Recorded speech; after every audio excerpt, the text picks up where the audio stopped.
ব্রিটিশদের শিকলে বন্দী ছিল এই গোটা জাতি, কিন্তু কিছু মানুষ মাথা নত করেনি। তারা জেনেও লড়েছিল এই লড়াই হয়তো তাদের জীবন কেড়ে নেবে। ক্ষুদিরাম হাসতে হাসতে ফাঁসির মঞ্চে উঠেছিল, ভগৎ সিং গর্ব করে মৃত্যুকে আলিঙ্গন করেছিল, আর অসংখ্য নামহীন শহীদ, তাদের ফলেই আজ আমরা স্বাধীন।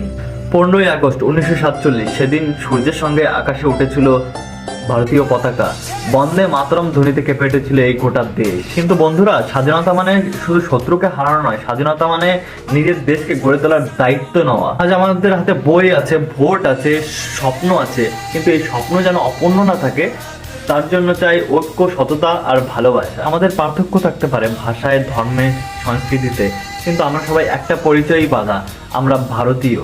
এই স্বাধীনতা দিবসে আমরা শপথ নেই শহীদের রক্ত বৃথা যেতে দেবো না, আমরা করবো এক শক্তিশালী ভারত। শুভ স্বাধীনতা দিবস, বন্দে মাতরম, জয় হিন্দ।